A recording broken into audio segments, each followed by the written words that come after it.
University of Lagos is that a few years ago, we set up the Research and Innovation Office to assist lecturers to achieve their aims. We also set up the Central Research, there's also the Central Research Committee that gives small grants. And there's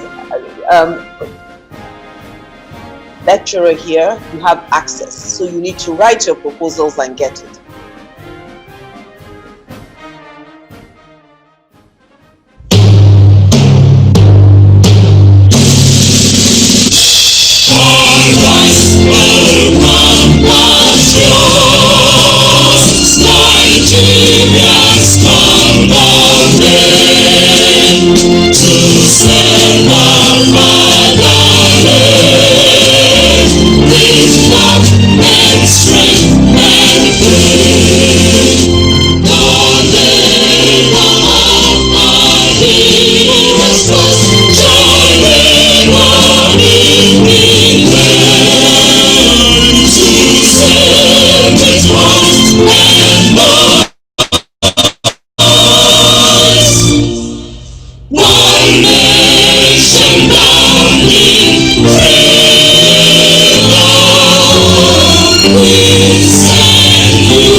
Hello, everyone. Good afternoon and welcome to our symposium.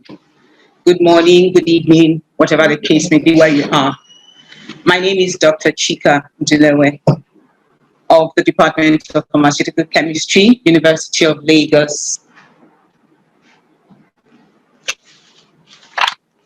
This, just as a reminder, of course, you know, is the fifth in the series of our annual symposiums.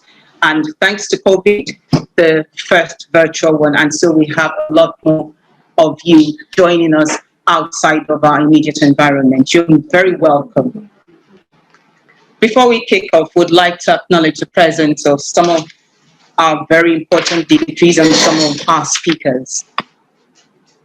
We should like to start with the very first speaker of this symposium, and that will be Professor Jayanth Panyam. You're welcome, Prof. We're happy to have you here today.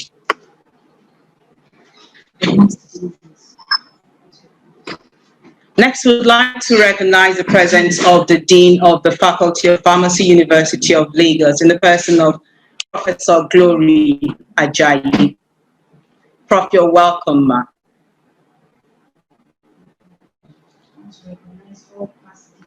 Can we see you, please? We'd also like to recognize the presence of all past deans of the Faculty of Pharmacy of the University of Lagos. You're all welcome, professors.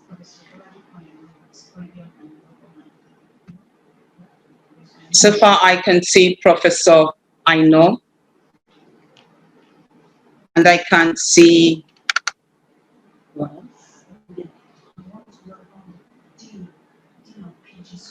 Professor Dukoya. You're welcome, Prof. We'd also like to welcome the Dean of the Postgraduate School of the University of Lagos, Professor Alabi Shuneye. You're very welcome, Prof. Thank you for joining us today.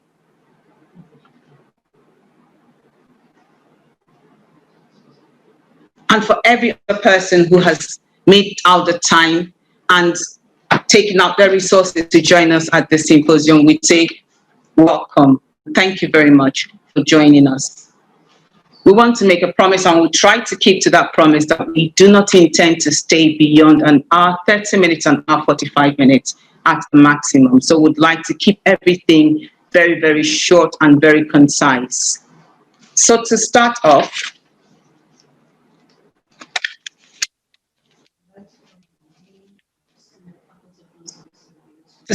the symposium, would like to call on the Dean of the Faculty of Pharmacy, University of Lagos, for her opening speech.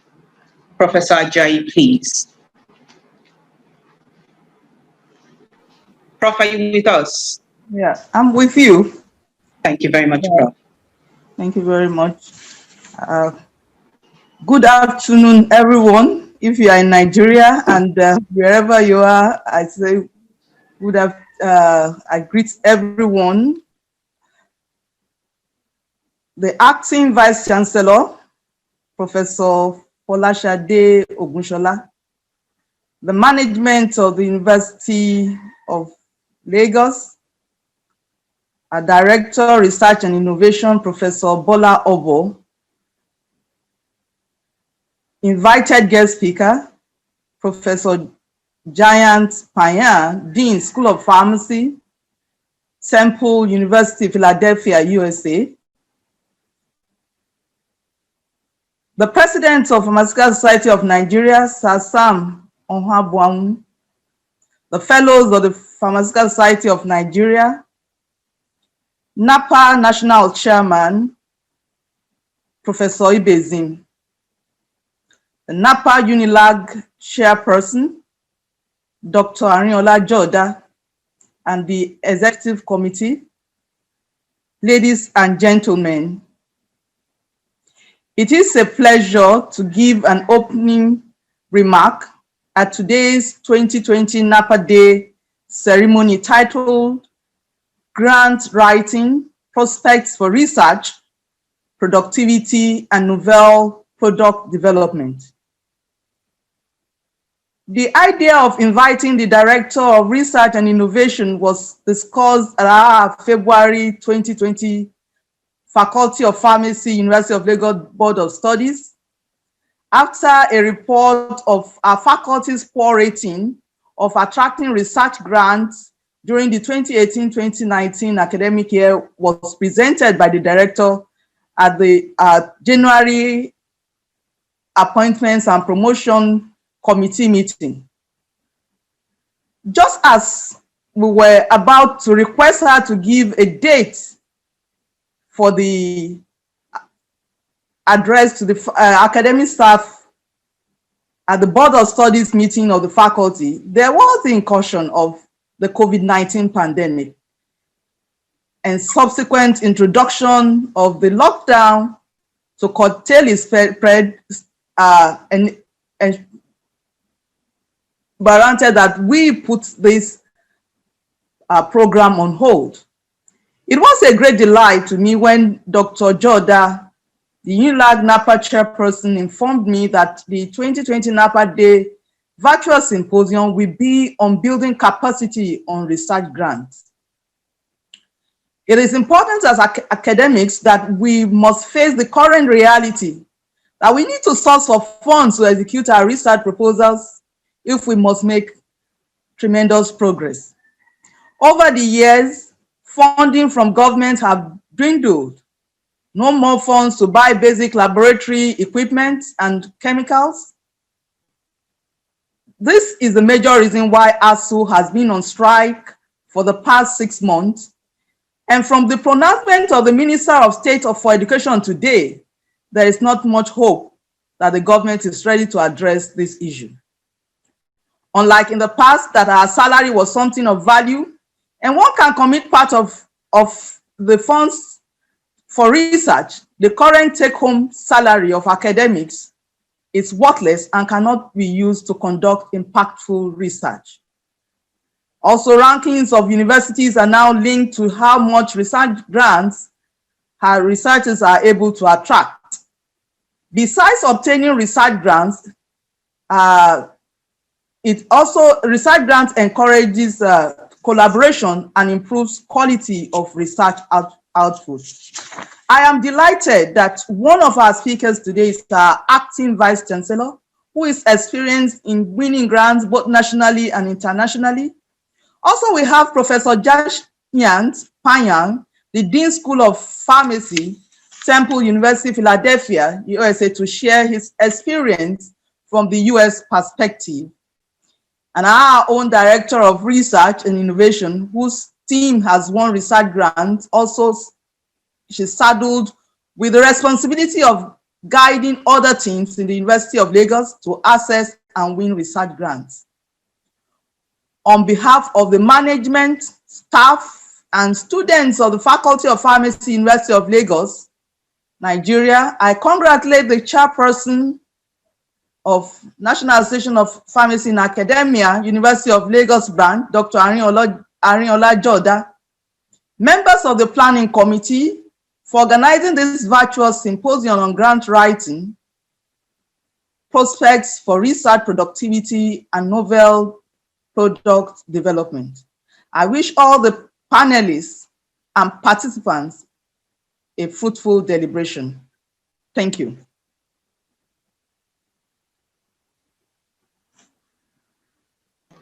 Thank you very much, Dima. Thank you very much for that speech. I'd like to, at this point, recognize the presence of the acting Vice-Chancellor of the University of Lagos, the University of First Choice and the nation's pride. That is Professor Folasade Ogunsola. You're very welcome, ma'am. We'd also like to recognize the Director of Research and Innovation of the University of Lagos in the person of Professor Bola Obo. That would be one of our speakers for today.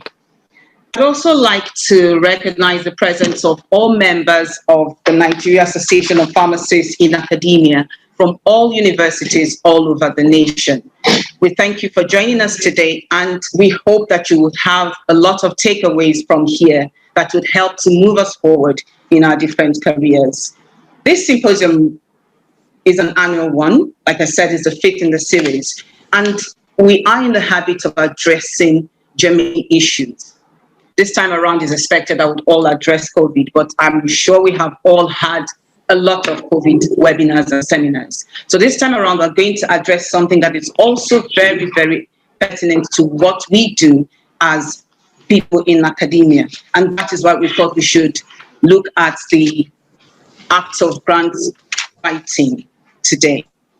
So we would like you to sit back. We shall not take a lot of your time. And I'm sure that it will be 1.5 hours of worthwhile, that will be worthwhile that you have, that we have spent with us at the end of it all. So without wasting much of our time, we will start off with the acting Vice-Chancellor of the University of Lagos, Professor Folasade Ogunsola. But before then, a brief profile of Professor Ogunsola. Professor Folasade Ogunsola is the Deputy Vice-Chancellor, Development Services of the University of Lagos, Nigeria, and a Professor of Medical Microbiology. Her research interest and work has been centered mainly on diagnosis and prevention of infectious diseases, as well as antibiotic resistance. She has been involved in infection control for over 20 years and contributed significantly in raising awareness of infection control in Nigeria. She is the principal investigator of the NIH-funded grant, the Building Research and Innovation in Nigeria Science, otherwise known as BRAINS, a 5-year grant improving capacity building of junior faculty of the College of Medicine, University of Lagos. She is also the multiple PI for the U54 study on epigenomic biomarkers of HIV-associated cancers in Nigeria. She has been a long-term collaborator with Harvard School of Public Health, Northwestern University, and APIN through the PERFAR and MEPIN programs. She currently serves on the WHO Expert Committee on COVID-19, Africa CDC Task Force for COVID-19, Technical Working Group for IPC, and the Lagos Government Think Tank for COVID-19. She is a founding member of the Nigerian Society of Infection Control and the chairperson of the Infection Control African Network. As the ICON chair and in collaboration with the African CDC, she has been actively involved in the webinar series, training over 6,000 healthcare workers on infection prevention and control, and providing technical assistance to over 350 primary healthcare centers in 7 countries. She has published over 100 papers in the area of clinical microbiology, infection prevention and control, and antimicrobial resistance. I present to you, ladies and gentlemen, Professor Ogunsola. Prof. Ma. Thank you very much. And I think and I hope I'm right, was that I would speak for about 10 minutes and essentially give some remarks around, practical remarks around research and what the situation here and give a few tips. That's right, ma'am. First of all, I want to thank the organizers for inviting me, and I think this is a topic that is particularly important in our climate, because doing research in Nigeria is tough. One of the things we certainly do not have, or that we're just building, which I would like to say, we're slowly building the environment, but it is still tough and it does need persistence. I will quickly just say a few words before I go about this.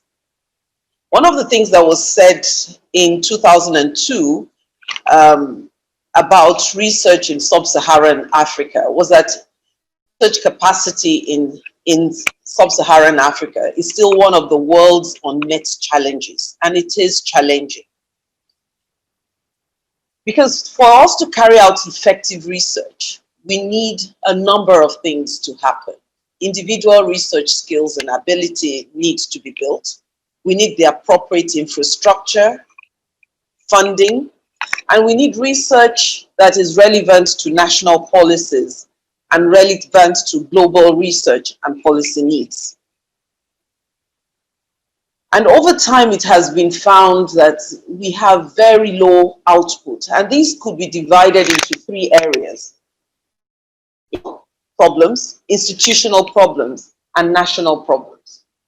At the level of the individual, what we have found is inadequate mentorship, affected time, that people have very high workloads. They have inadequate expertise in even preparing manuscripts for publication, even when they've done the research. And that there's a very poor alignment with national needs. And one of the most important gaps is an inequitable access to scientific and technical, very poor access to good scientific and technical information. At the institutional level, we tend to have poor infrastructure, laboratory research infrastructure across the country, concerning things like the institutional review boards, the research. Very many universities still do not have proper research management offices, such that researchers have to do everything by themselves.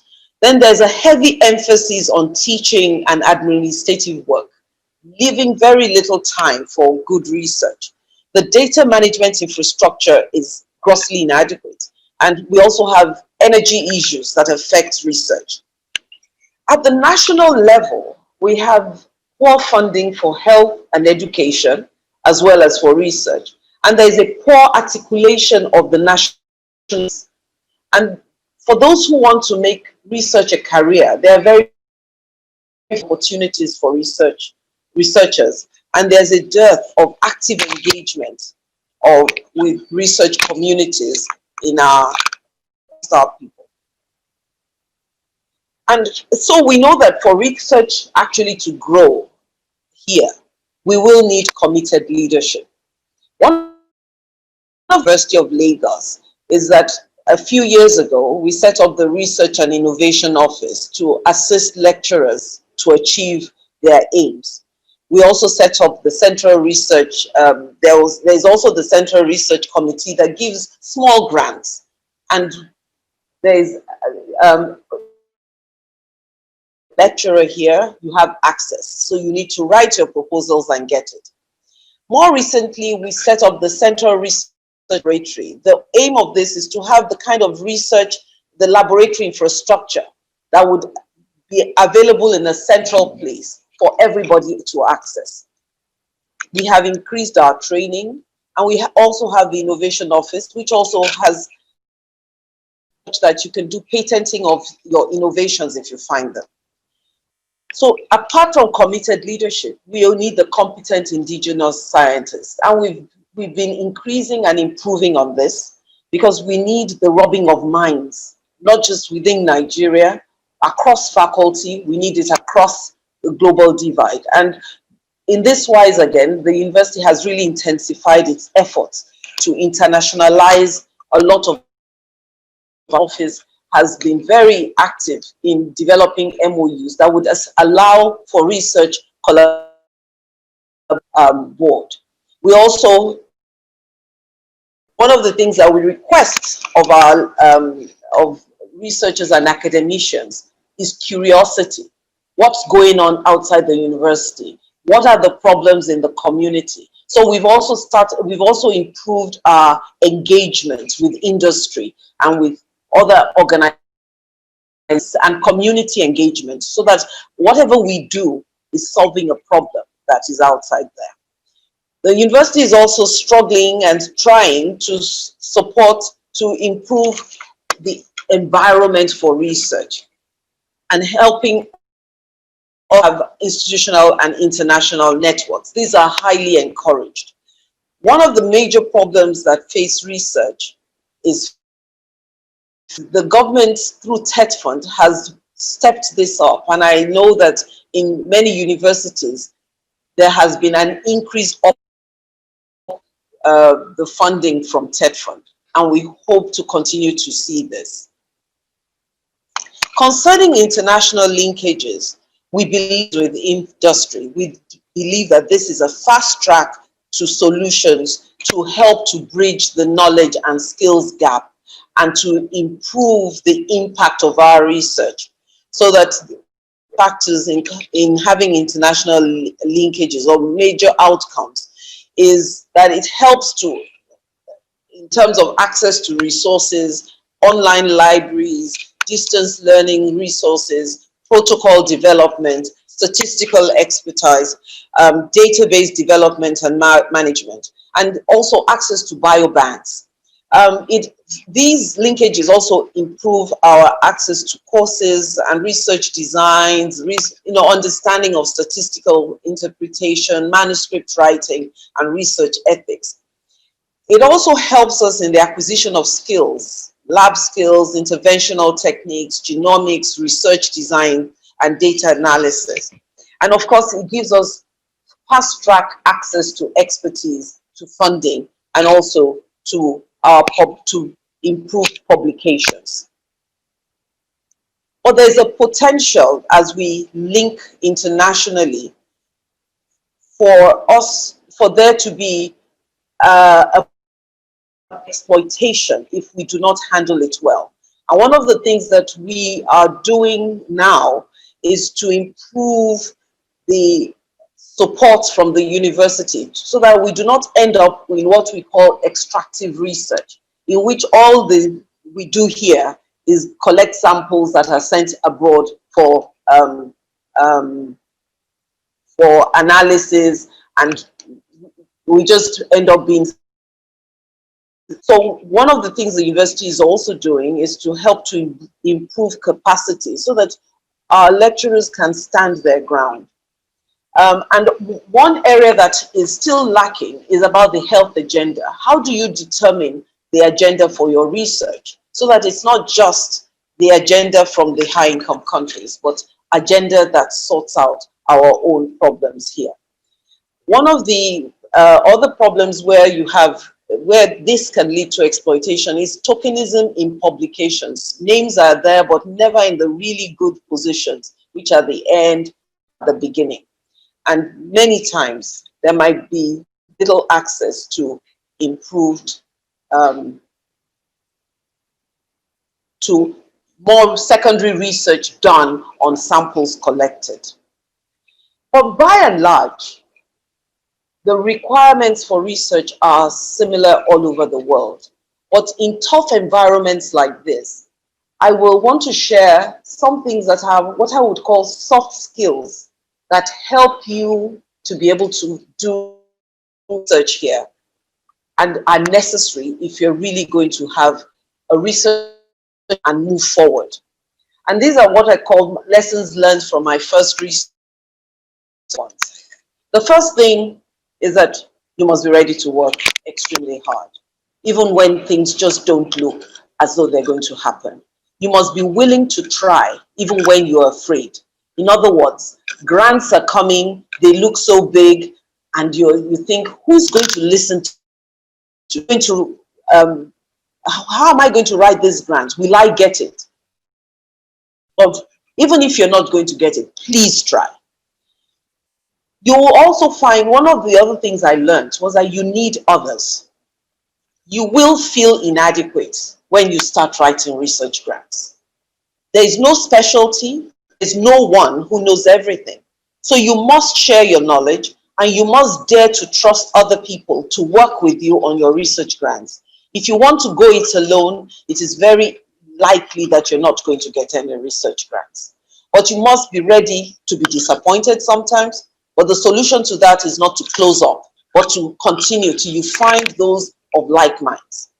You must be, it will be hard, and you must not give up. One of the things you find when you're doing research here is things are not where you're going to get creative, you're going to get, if you are determined to reach that goal, what you find is it will not be the way that others have done it. But it does, one of the good things about this is creates resilience, and it allows you to be innovative. And those are things that you can share. You must be ready to invest in yourself. That is, put your money where your mouth is. If you're abroad where there's good funding, the money is there. Here, many times you're going to start that research funds. If you're not ready to do that, you're not going to move forward at all. Sometimes, and if you make this and see it as an investment in your own future, then you start, and you'll be surprised that after some time, funding comes. Because if you're not going to fund you, you have nothing to share. So put your money where your mouth is. Invest in yourself. No one can love you more than yourself. If you can't invest in yourself, why should anybody? Put forward, because it's something I hear a lot. Government should do it. Government should do it. No one owes you a dime. Please do it. It still speaks to the last one I said. You owe yourself the most. You will have to spend something in this environment if you're going to move forward. Research, when done well and with time, you will start to, some money will come through and improved resources. But you cannot make money your goal for research. If money is your goal for research, then you're going to have a problem, because you're not going to do excellent work. Your goal must be excellence. The money follows excellence, and it's not always money that you can count. It's money that might be tied with other things, money to travel, but you will get to do things, and it does ease the way. So your goal must be excellence. If you're doing research because you think you can make some money from that, you're going to have a problem, and you're going to fail, because those who are funding are out for the excellence, and they must trust you with their money. As you go around, as you do your research, you must pull up others, become your support system. And if you are lucky, they will become your good friends. And I can say this from experience. I am now in acting Vice-Chancellor capacity, a lot of administrative work, but I have a fantastic team behind me. At the present moment, I am PI to 5 grants. But I couldn't do that if I was doing it alone. And most of the time, I'm discussing over the phone, we're having meetings, but I'm not always on ground. But others are, the team is working. So you need to have others. But that took years of investment in other people. But it also meant that there were times you invested in some people and they disappointed you, or you don't stop. Never stop learning new things. You must keep challenging yourselves, and then never prevent another person from who have their lives to live. You're going to have mentees. Sometimes the decision at the time when the mentee feels they need to move on is different from when you think it is time for them to move on. At the end of the time, it is their life, and it is better to let them go. Keep that relationship. You will get from the academic system what you put into it. The more you invest in it, the more you will get out of it. And I pray that all of us will do this. And to remember that none of us is bigger or better than the system we build.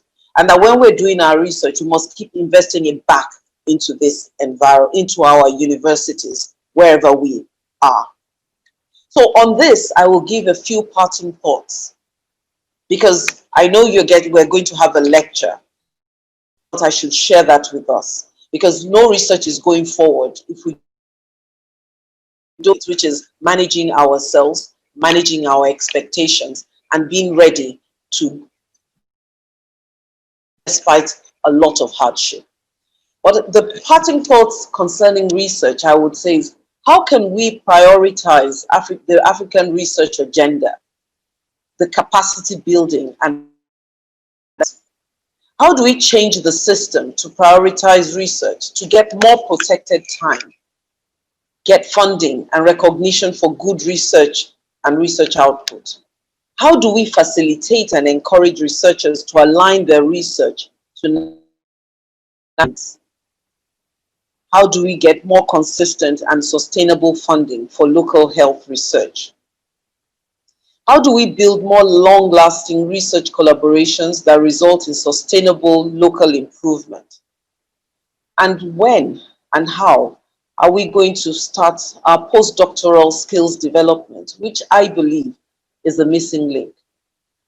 A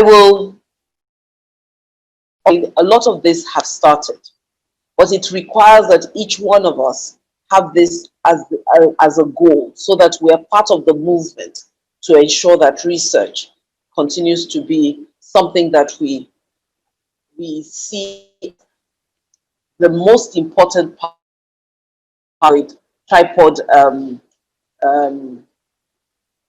agenda: teaching, learning, and research, teaching, service, and research.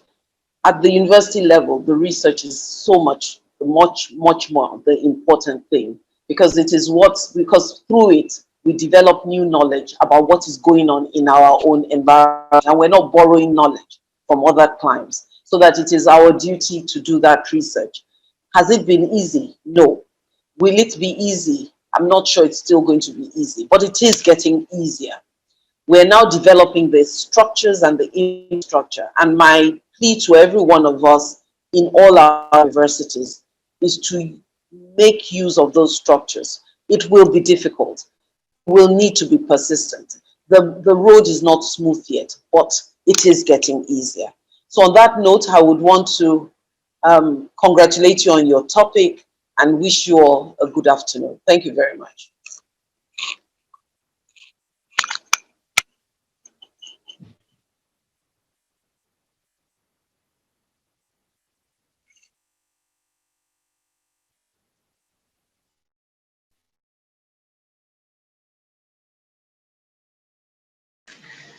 Thank you very much, Professor Ogunsola, for that talk. I apologize for the little mishap there.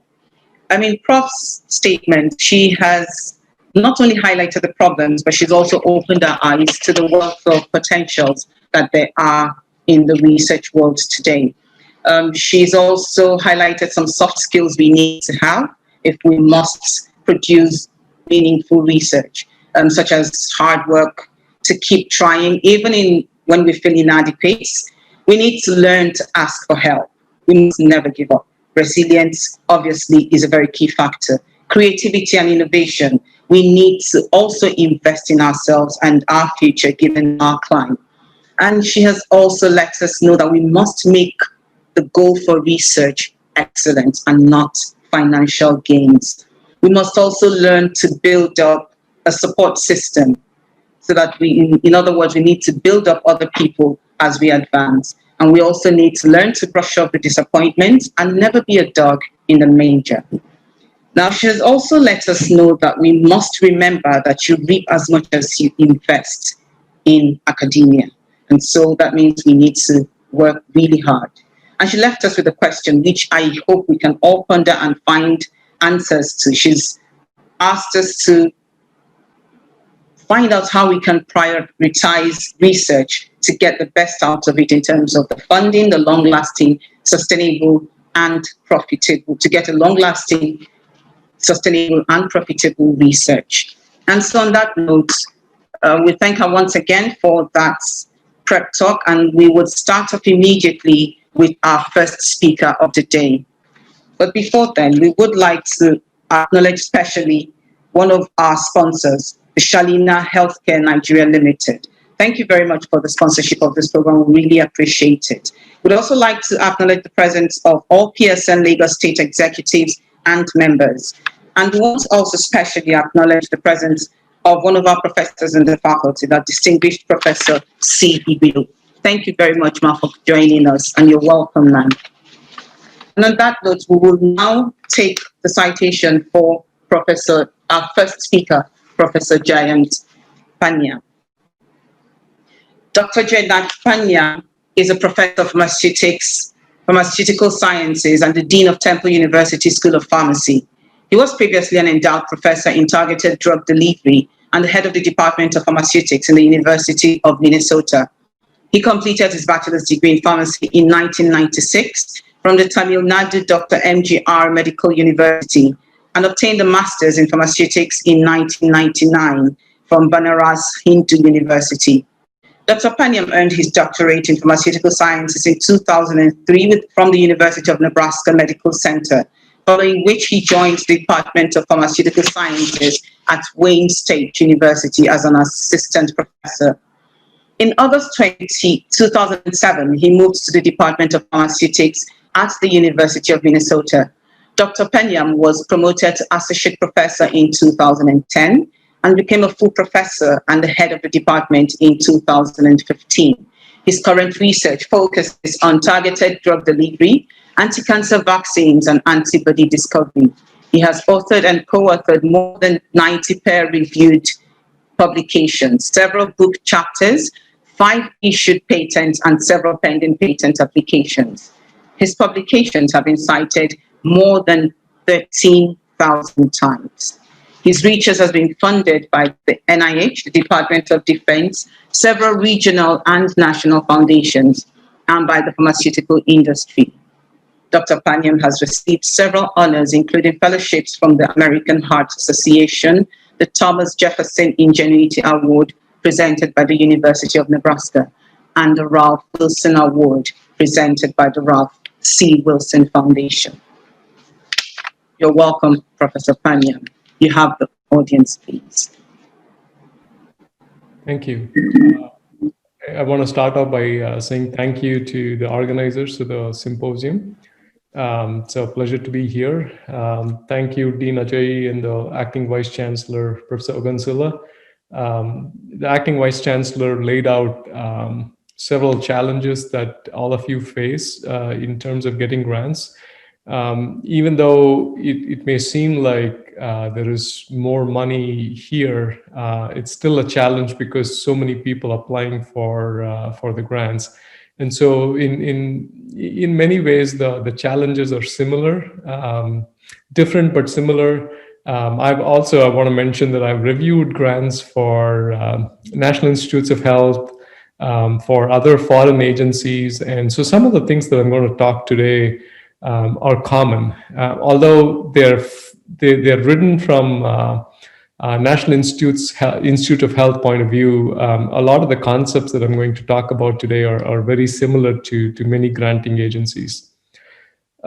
So if I can start my presentation, should I use my own PowerPoint or would you load the PowerPoint for me? Either way is fine. You can use yours, sir. Okay. Go ahead and share from your end. Thank you.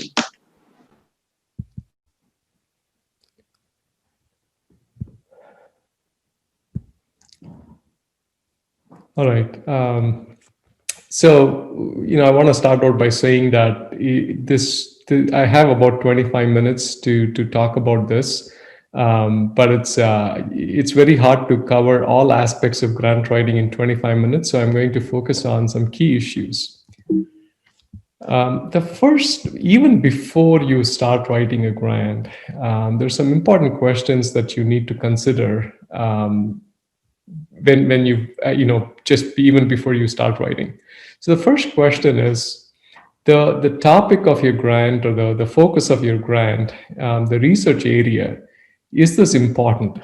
Right. Well, progress in if you are successful in doing your grant as you say you will it make a difference to human or animal health? It could be a different field. You have to consider whether it addresses an important question in the field. The second question is, once you've established that the research itself is important, will the topic that you propose, will that topic move your field forward? And then finally, can you and your team carry out the work? So you may have the most important question that you're proposing, but if the reviewers feel like you don't have the expertise to do the work, then you may not get the grant.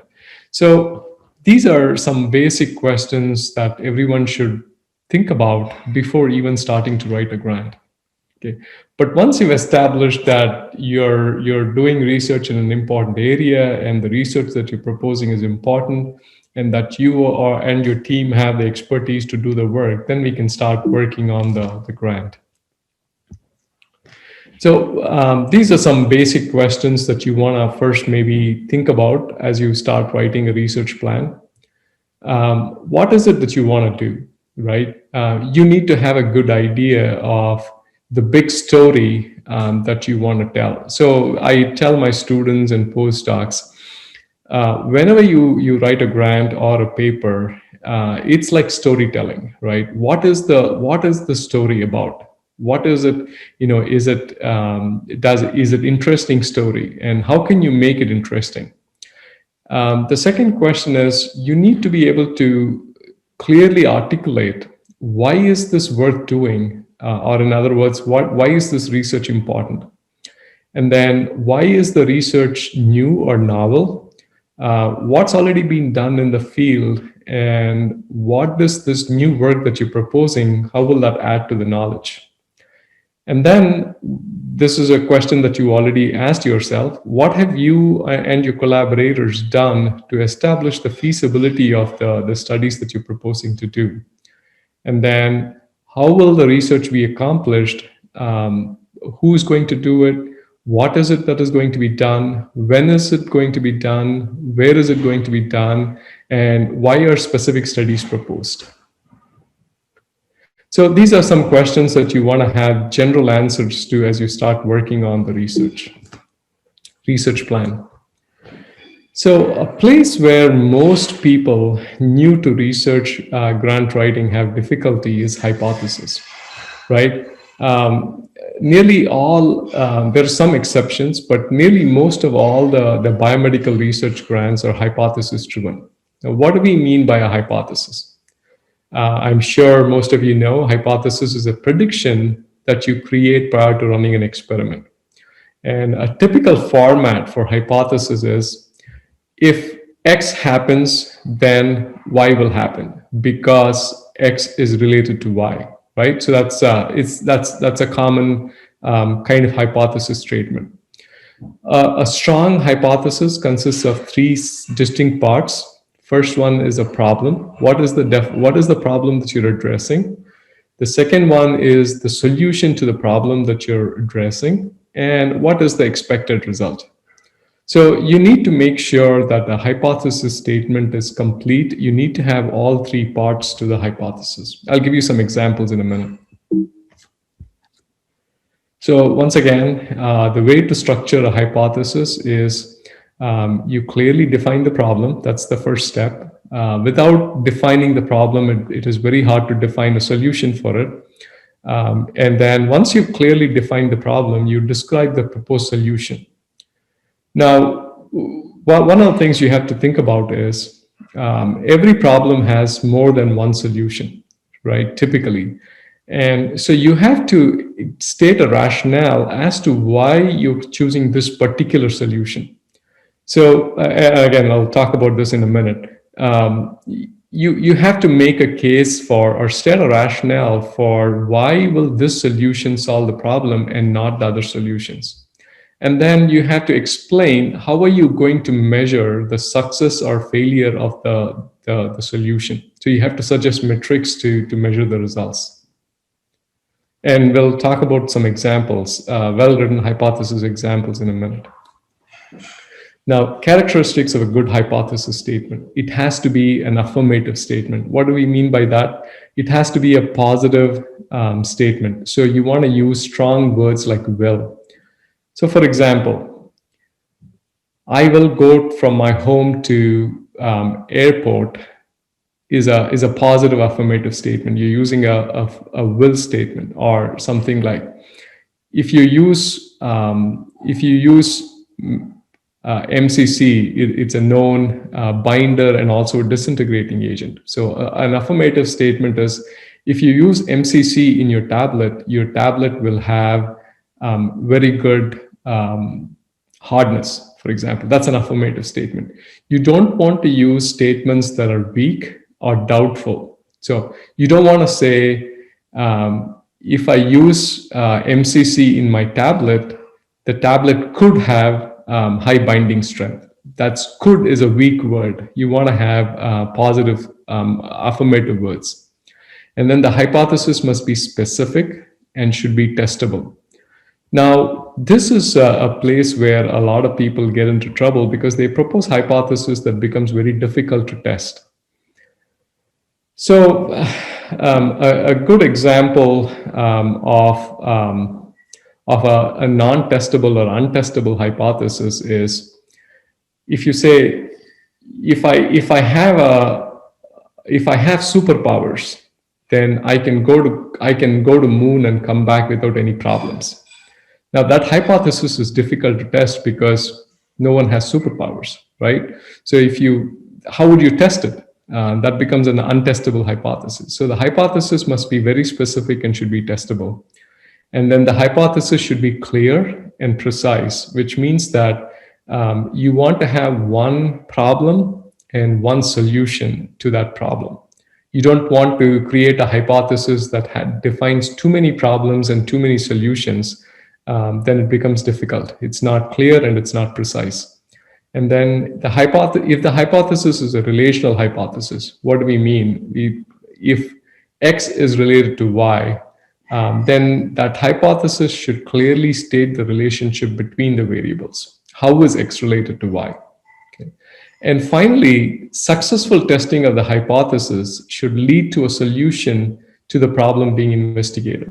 So in our previous slide, we said, here is the problem, and we proposed a solution. And if you test the solution, then that should solve the problem, right? Otherwise, there is no use testing this hypothesis. So here is an example. This is again from an NIH grant that's public. You can access this from the NIH website. So the hypothesis here, so they first, the authors first defined the long-term goal, right? So the long-term goal here is to find new strategies for remediating biofilm infections by addressing physical properties, right? So the problem that they are trying to address are how to find new remedies for biofilm infections. And the way they don't want to do this is by addressing the physical properties of the biofilm, okay?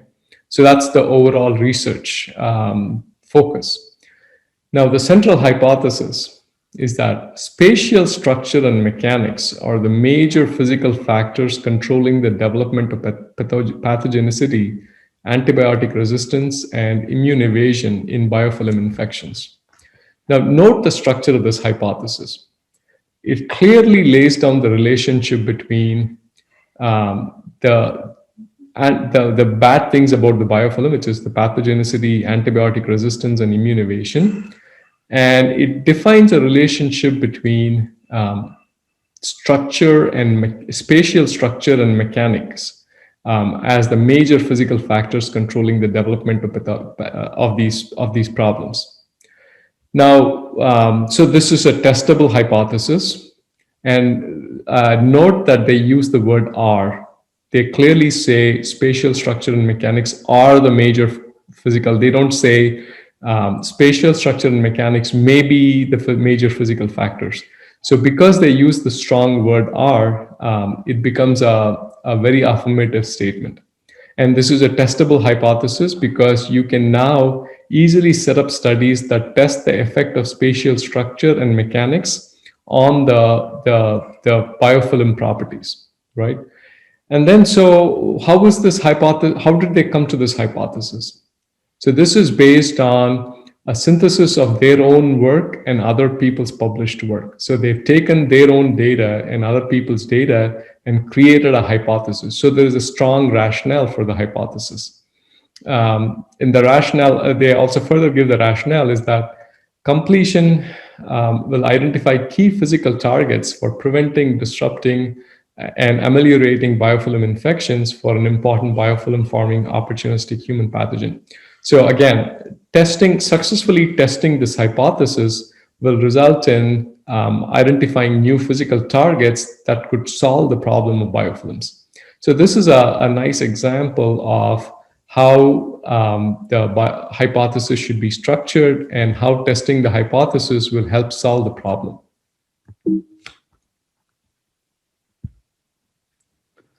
Now, I said most of the biomedical research grants are hypothesis-driven, but not all grants are hypothesis-driven. There are many exceptions where you cannot have a hypothesis. So, for example, if you want to build a new equipment, let's say you want to build a new MRI equipment and you want to write a grant for it. So there's no hypothesis there. It's just a construction of a new equipment, right? And for those of us who do pharmaceutical sciences research, especially drug delivery formulation research, you're often designing a new formulation and there may not be a hypothesis there. So not all grants are hypothesis driven. And here is an example where you have an objective driven grant rather than a hypothesis driven grant. So again, this is another example from the same website. So you can see here the bolded sentence is an example of the objective. So what we won't get into the details of the science here, but what they're trying to do is they're trying to look at the turnip potiviral genome, VPG. And so there is no hypothesis here. What they're trying to do is they're just trying to generate data to prove that the peptides from VPG can be used as these RIP inhibitors. So they do not have a hypothesis because they don't have data to figure out what is the hypothesis. So here, it's just simply an objective-driven grant. But even here, you have to explain how you came to this objective and what important problem it is solving. So for example, in the last sentence, they say, this knowledge will provide researchers with the tools to develop novel and more effective treatments against RIP toxicity and advanced strategies against the use of RIPs as agents of bioterrorism. So they have a clear statement as to how achieving this objective is important. Okay, so once you've formulated a hypothesis, or in some cases an objective statement, you have to write what are called as specific aims. And specific aims are a little tricky because you have to write it such that when you complete the studies under each specific aim, you test the hypothesis. And I'll give some examples in a minute. So what are specific aims? These are short, somewhat open-ended statements. In a research proposal, you take all the experiments, related experiments, and then group them under specific aims. The key to successful specific aim is that when you complete all the specific aims in a proposal, that should result in the testing of the hypothesis. Right? And ideally, each aim should be independent of each other, and I will give an example of that. And then typically, if this is the case for large grants, each aim should be supported by some preliminary data. And in some cases, each specific aim could have a working hypothesis. And I'll give you an example. So this is from the same hypothesis example that I showed you before, where we said the spatial structure and mechanics are the major physical factors controlling the biofilm properties. So the same people, they wrote three specific aims to test this hypothesis. So first specific aim is determine the spatial structure and mechanics of biofilm infections and wounds. Second aim is determine how spatial arrangements impact bacterial growth. And the third aim is determine how spatial structure and mechanics, the role in biofilm leukocyte interactions. So the idea is that they have specific experiments that will result in determining the spatial structure and mechanics. They'll have specific experiments that look at how the spatial arrangements impact biofilm properties, and then the role of spatial structure and mechanics in biofilm leukocyte interactions. Now, the idea is that if you do all the experiments, you will successfully test your central hypothesis. And let's look at one of the specific aims as a further example. Now, this is the first specific aim, determine the spatial structure and mechanics of biofilm infections and wounds. So what they do here in this paragraph is that they describe the exact experiments that they'll be doing under this aim. So here they write, for this aim, we'll use sophisticated imaging to determine in 3 dimensions the size, number, location, and heterogeneous matrix content of bacterial aggregates in a mouse model of chronic wound infection. We will simultaneously measure the density and distribution of neutrophils around the biofilm aggregates. At present, no good technique for measuring the mechanics of biofilm infection exists. We'll develop such a technique using AFM microindentation and so on. And this is an example where this aim has a further working hypothesis. The structure and mechanics of in vivo biofilm infections will follow the development trajectories arising from matrix-producing capabilities of bacteria and pressure from the host immune defense. So you see how they write a short statement that talks about, that gives a brief description of what the specific aim is. And then they go on to describe in detail what will be done under each of this experiment. And then you don't have to have this, but many people do. Each aim then has a working hypothesis, which describes why this aim is important. Okay, so when you write a research grant for many funding agencies, including those in Europe and USA and in other places, typically what they ask is they want you to first write a section on hypothesis and specific aims, which we just talked about. And then they want you to write a detailed research design or research methodology. Right. So again, because of the short time that I have, I won't be able to go into more details, but I'll give you a brief idea of things to think about. So when you write the research design or research methodology, it's very important to address the question of why you want to do something in addition to writing what is it that you want to do. So for every study that you want to do, you want to provide rationale for that study. So for example, if you want to propose doing dissolution experiments for a new tablet formulation, it's not only important to say what you will be doing, but you have to say why you want to do the dissolution study. What does the dissolution study help, or what does it provide in terms of data towards your testing your hypothesis, in addition to what? So it's very important. Make sure you use adequate controls. This is another problem where many grants don't get funded because the reviewers complain that they don't have adequate controls. Especially if you're developing something new, or if you're proposing to improve something, make sure that you use benchmarks. So for example, if you're proposing to develop a new tablet formulation that you claim will do better than the current marketed formulation, make sure that you use the current marketed formulation as a benchmark. and then use appropriate biological models.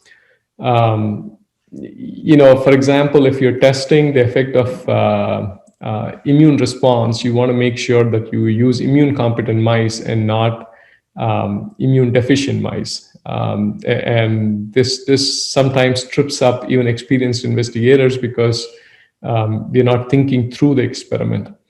And if you're doing studies, for example, drug delivery studies, and you're not including animal experiments, explain why you're not including animal experiments. You can say something like, the budget is too small or is limited in scope to include animal experiments. And if you're using specialized models, explain why you're using such models. Sometimes a specialized model is needed to test your hypothesis, and therefore it's important that you explain the importance of the relevance of this model. Also, for pharmaceutical sciences type of research, it's very important to explain how the analytical methodology that you're using is suitable. For example, if you're using UV spectrophotometry to study drug release, you have to make sure that you explain that it's sensitive enough, has high specificity, and is available for you to use. Sometimes the UV method may not be appropriate when there is degradation or when there is metabolite formation, so you may have to use HPLC. So this reviewers may complain about you using a method that is not sensitive or specific enough. And finally, pay attention to data analysis interpretation. A lot of us miss this. You have to make sure that you include a paragraph on what statistical methods you will use to analyze data and how many replicates you'll use. And if you're going to use animals in your research, make sure to include things like power calculations that will help you analyze how many animals per group you need to use. And this is another thing that people don't pay attention to. So anytime you do research, people who've been doing research will tell you that you plan an experiment thinking X will happen, but a lot of the times X doesn't happen, and there's a potential problem that you need to consider, right? So always when you write your grant, include a section on potential problems and alternative solutions. Here is an example. There are different ways of addressing potential problems. One is you say that this is your hypothesis, and the hypothesis consists of problem and a solution. You can say that we are proposing solution A for this problem, but it's possible that solution A doesn't work, in which case we'll test solution B. You have to explain why you propose to test solution A first and solution B as an alternative, right? So for example, here in this example, they say that this is a different grant. We expect IL-6 stimulation to lead to phosphorylation of this protein through activation of some other protein, and phosphorylation to lead to inactivation of a different protein. So that's their original hypothesis. But they say we consider here several alternative hypotheses, right? So then they list out the different hypotheses that are possible and they will test in case the first hypothesis doesn't work. You also have to think about other technical problems that you may have. So for example, you can say, we propose to use UV spectrophotometry to measure drug levels, but it's possible that the drug levels are too low to be using UV spectrophotometry. In such a case, we will use HPLC as an alternate, right? So that's a potential problem, and you're proposing an alternative solution. So make sure that you include the problems that you could face and alternative solutions. This should be at the level of, for example, you want to say, it's going to be a sunny day tomorrow, so I will take my car and go to the airport from my home. I don't expect any major problems. But if there are major problems, let's say, for example, my car has a flat tire, then I can potentially use a taxi, or I can have my friend drop me at the airport. or I can take the bus, right? So that's an example of what potential problems do you expect in your research and what are the alternative solutions.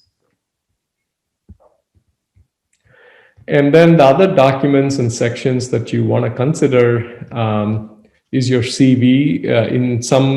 For some grant agencies, they call it BioSketch. This should make a good case for you and should explain how you and your collaborators are best suited to lead the proposed research. And then most granting agencies will also want you to talk about the resources, facilities that are available to you. So if you say you want to use HPLC, then you make sure that you have access to HPLC, either you or your collaborator. And then letters of support. So if you have collaborators or co-investigators, it's sometimes useful to include a letter from the collaborators. And some agencies may want a letter from your institution, like from your dean or from the chancellor, to that they support the proposed research. Okay, so these are just my own grantsmanship suggestions. Try to make the proposal as reviewer friendly as possible, right? You want to have the reviewer as your friend. You don't want to irritate the reviewer. So try to follow these suggestions. Now, the first one is keep your sentences small and direct. A good example is that sentence itself. It's pretty small and it's very direct. There is no confusion in that sentence. And you go through any of the sentences in this slide, they're all small and they're all direct. So keep it short and keep it direct. Try not to use complex or compound sentences that are hard to read. Many people like to use sentences that go 3 or 4 lines on a page, and it's very difficult to read and it's very confusing. And try not to write your text in that runs over 3 or 4 pages. Break up the text into small paragraphs so it's easy for the reviewer to read. And try to keep your font size 11 or greater. Even though some agencies may allow font size of 10, font size of 10, especially for people who have glasses, is difficult to read. Like for me, I have difficulty reading anything below 11. And also include only relevant details, right? So if you're writing a grant on a tablet formulation, you don't want to necessarily talk about all your experience with cream formulations, or you don't want to include data that is not relevant. So remember that more is not always good. Try to be as concise and as precise as possible. And this is the last one here is a personal opinion. Some people like to write in first person. They would say, I will do this, I will do that. I prefer to use third person. And try to use active voice rather than passive voice. Do not write in all text. Try to include as many figures and graphs to make it interesting for the reviewer to read. And place your figures, when you do use figures and graphs, try to place your figures close to where they're referred to in the text. So if you're referring to figure 7, on let's say page 2, don't put figure 7 on page 10, where the reviewer has to go back and forth, trying to see what the figure is saying and what your text is saying. Depends on your phone. Then try to use consistent abbreviations and try not to use. Somebody's volume is on.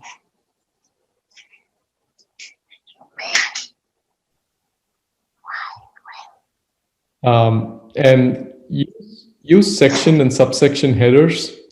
Underline, bold, italicize important points. Include recent references. This is a problem that I see in grants from other countries where they will refer to publications from 1990s or 1980s. Make sure that your references are all in the last 10 years, unless you're referring to a paper that was published, an original paper that is a seminal paper, and you want to include the references. So to summarize, the project that you want to address, that you want to write, has to address a significant problem, right? It must be an important problem, is innovative. So when you successfully finish the project, you actually create new knowledge. In the same lines as unique, is a project that you can perform, that you have the expertise, utilizes relevant and current techniques and methods, and is appropriate in scope for time and budget. And this is the most important part, and this is something that the acting Vice Chancellor touched upon. Anywhere you apply for grants, rejection is more common than acceptance. My success rate is less than 5%. So every year I submit 10 to 15 grant applications. I may get one, sometimes two funded. So, you have to submit grants multiple times to multiple funding agencies. Funding for research is scarce everywhere. It's worse in some places, but in general, there's not a lot of money for research available. And remember that reviewers are doing a job. It's not personal. When they say bad things about your grant, don't get angry at the reviewers, because reviewers have a difficult job as well. So typically when I review grants for an agency, I'd get anywhere from 5 to 10 grants, and I cannot rate all grants high. And so reviewers have a difficult job as well. So read the comments that you get back from reviewers when you're not so angry about the reviewers, usually helps. And revise, reapply, repeat. So you have to have the perseverance to be successful. And as the acting Vice Chancellor mentioned, this is the most important thing about being in science. While doing science is great, finding money for it is hard, and you just have to be patient, and you have to apply as many times as you possibly can. So with that, I will stop, and I'm happy to answer any questions. Thank you so very much, Professor Panyam, for that very detailed presentation. We really appreciate it. Thank you so much. Thank you. Okay, so there we go again. Patience, perseverance, and resilience popping their heads again. So we need to take note of that. Because we're almost running out of time, I cannot do a summary of what Professor Jayanth Panyam has already said. He gave us a very detailed presentation anyways.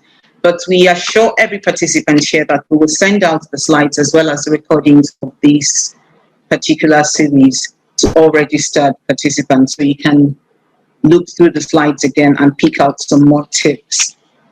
We want to acknowledge the presence of everyone who has joined since the last time I spoke to us, specifically the Secretary of the African Pharmaceutical Forum of the FIP, Dr. Didier Morlian. You're very welcome, sir. We also want to specially recognize the presence of Dr. Elijah Mohammed, the Registrar of the Pharmacists Council of Nigeria. You're welcome, sir. And this is just a note to let us know that at the end of the third speaker's presentation, there will be a picture session. So we would implore everyone at the end of the third presentation to please turn on your cameras so we can have a picture of every participant here. But we'll also remind you just before that to give us a chance to do that and put ourselves together. And so we will go next to the last speaker of the day.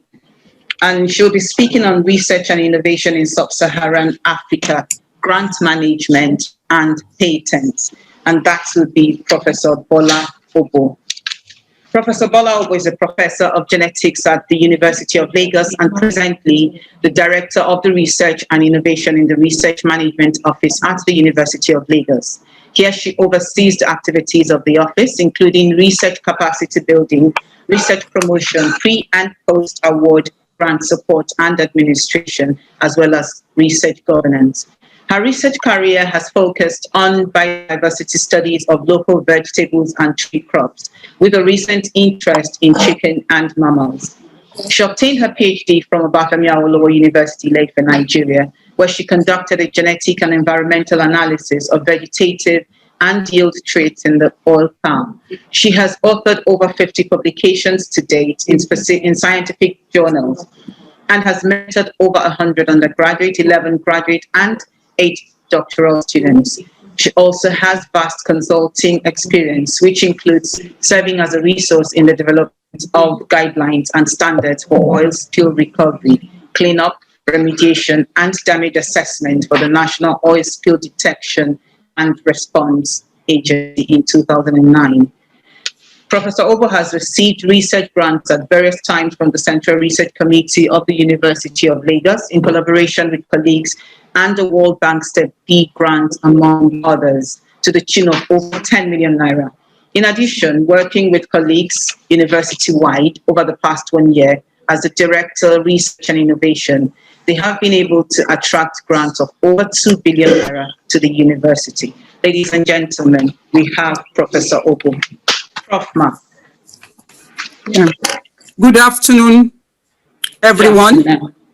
Thank you very much for inviting me over to speak at this webinar. I congratulate our pharmacists in academia and for having this kind of a program. I'm working with my phone because access in the faculty to internet is very poor. So my screen will be shared by someone.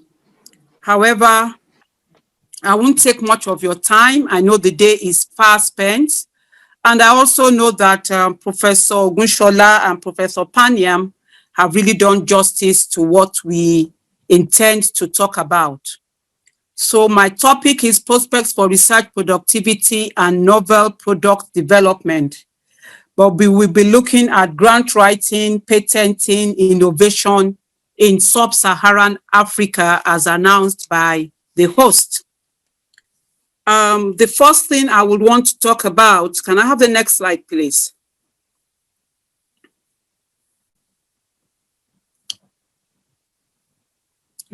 Okay. Well, grant writing is definitely geared towards the future. It's oriented towards a service, and it must be focused on a particular project. And the way it is written, according to what my colleagues who have spoken before me, must be able to persuade the reader using a personal and a lay tone. It must be team-focused, and it must seek to address a problem. It is important in higher education today that we need to seek and to secure funding to be able to conduct research.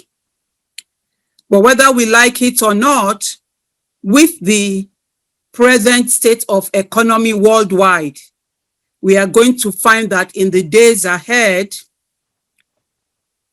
that the securing these grants are going to be more difficult because of the lack of funds for such activity. And so what would be expected of us? I would say research now is not research and development, but it should be research for development. Research for development of our nation, research for development of sub-Saharan Africa in the space in which we belong. And as pharmacists, the key will be to develop proposals that will not only benefit the nation, but will be linked to the Sustainable Development Goals, Agenda 2030. And when you look at that, you will find that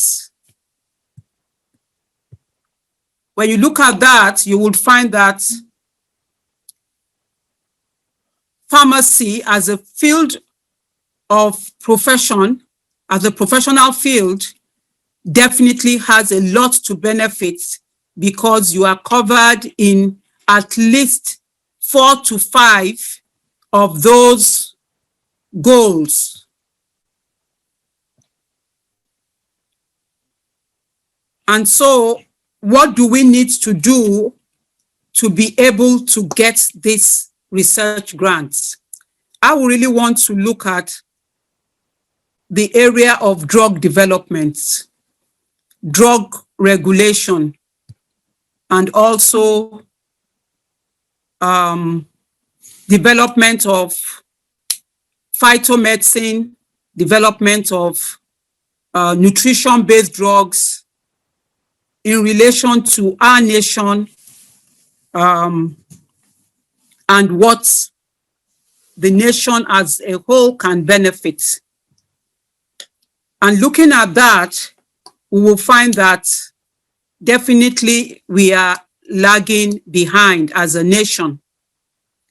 Yes, we have a lot of pharmaceutical companies abound.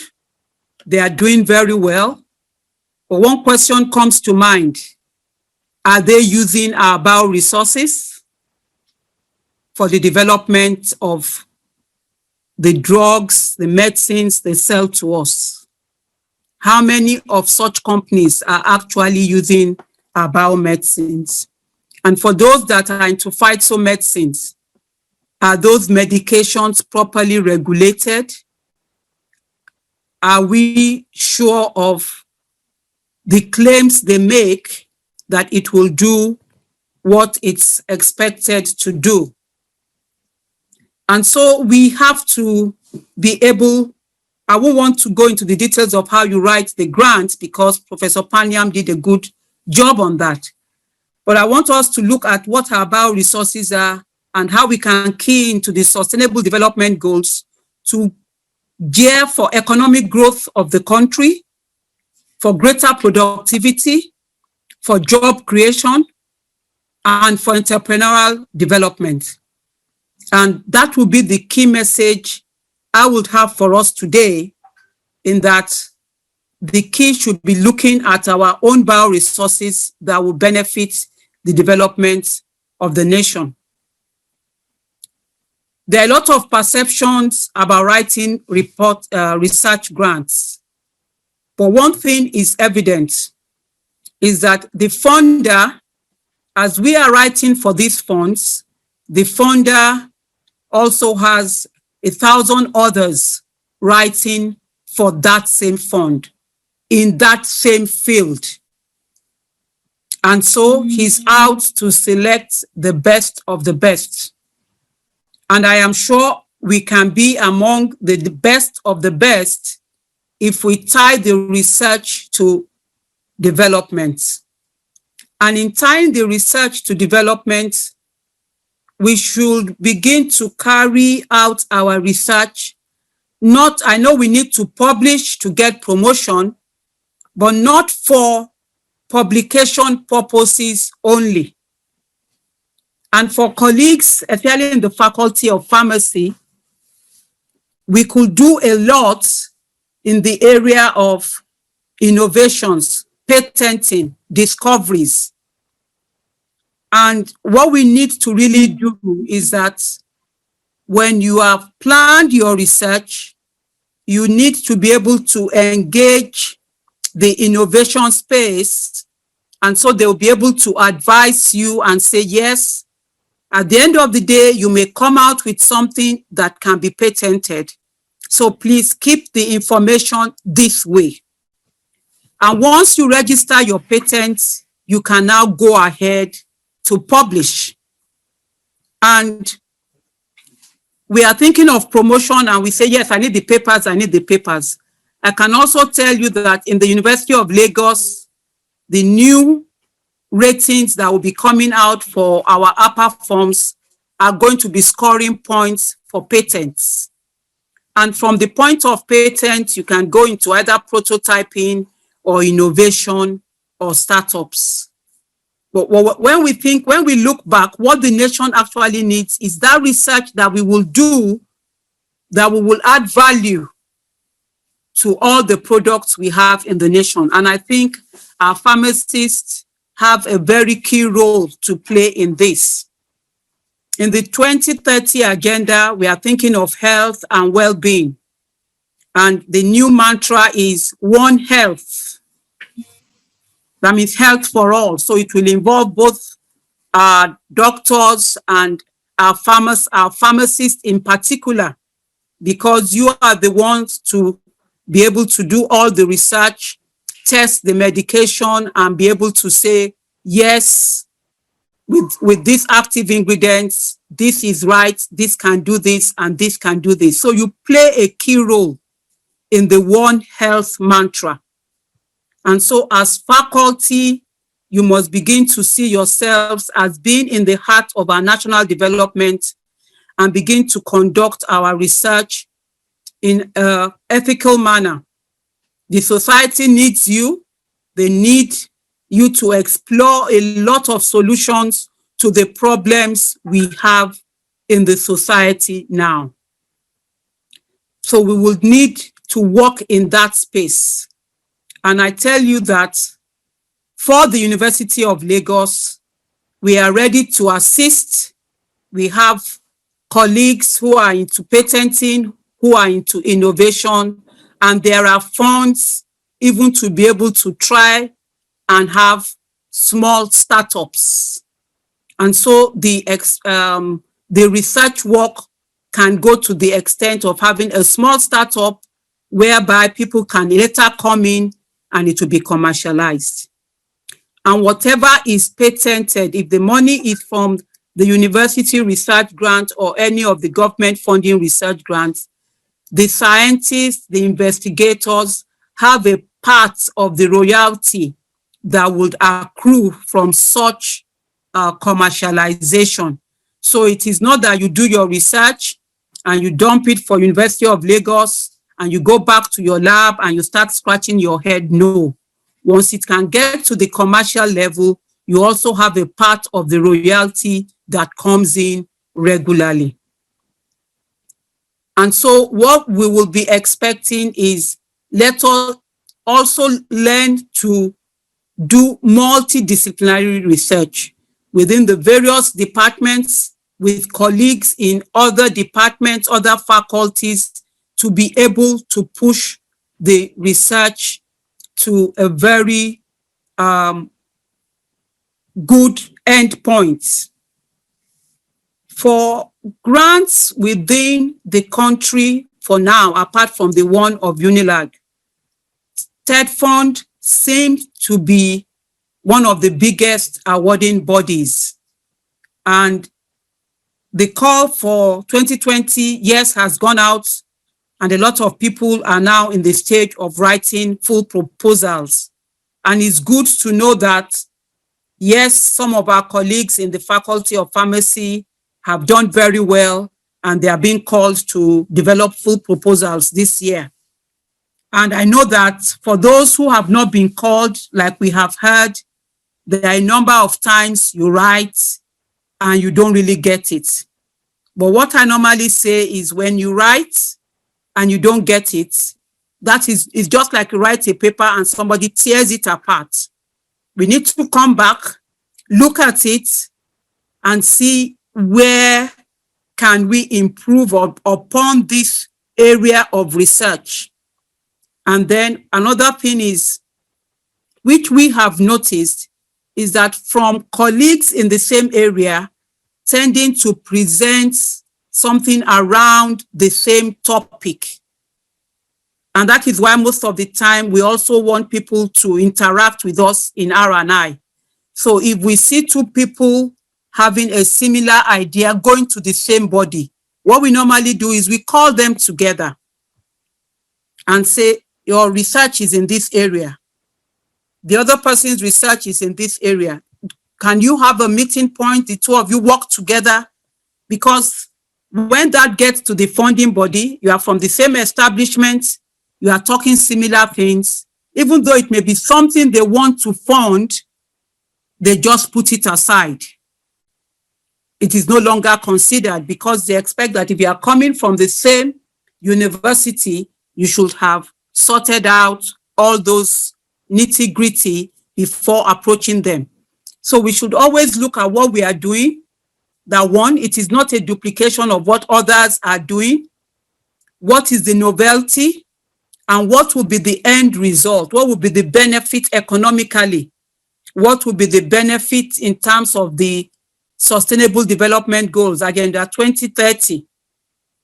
If we cannot see how the research will impact on those two key points, then we still need to go back to the drawing board, because research now that is being funded because of lack of funds is not research that we just publish and is basic, but it must be research that must be impactful. And so that will be the key responsibility that we have to do as a faculty. And I'm sure that the faculty also has research committees, and so things can even be streamlined at the faculty level. Let us learn to collaborate with each other, because working together, we have multiplicity of ideas and it helps the research to be better. We should desist from having a one or a two-man research group. And if we are carrying out our research and it is related to people in other faculties, it beefs up our proposal. For bodies like TED Fund, they also want to see that what we are doing, we are carrying colleagues in other either research institutes or other universities along with us.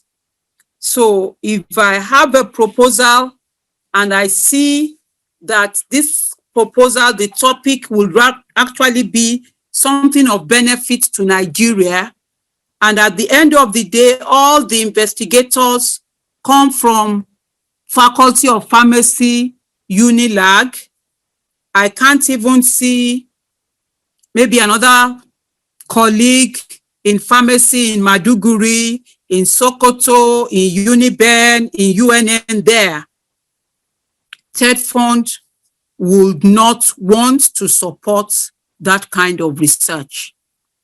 They support research that shows that we are working together as a team for no matter where the university or the person comes from. So TED Fund is really keen on promoting that, because they believe that if work is done like that, then every faculty in various universities, we can develop and grow easily. Another thing with the research grants for places like TED Fund is the fact that infrastructure, because TED Fund had invested in infrastructure in universities for some time, they tend not to want to fund a research that will put a high burden of all the needed equipment for that research on them. What do I mean?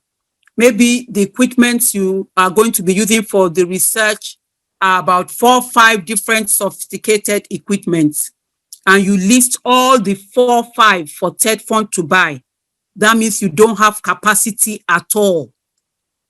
It may be the best, but it will not scale through, because they won't want to buy all. They believe that means you don't have capacity at all. So how do you want to do this research? Do you even know how to use those equipment when you are buying all of them afresh? But if it is 1 or 2 things you would need, definitely the support equipment buying. And so those are some of the reasons why some of the times we don't get the funding for the research as we desire, because sometimes we write something very good and within our mind, with all of us who have put it together, it's like, yes, definitely this one, I will get it. But the funder comes back and says, sorry, this year we didn't get it. I can tell you that information reaching us says over 5,000 concept notes were received by TED Fund this year, over 5,000. And at the end of the day, they may be funding maybe about 200 or 250. So we can see the level of competition. And like we were told, it is not that some of those other proposals don't score very high, but they just have to draw a line because they have about 26 thematic areas.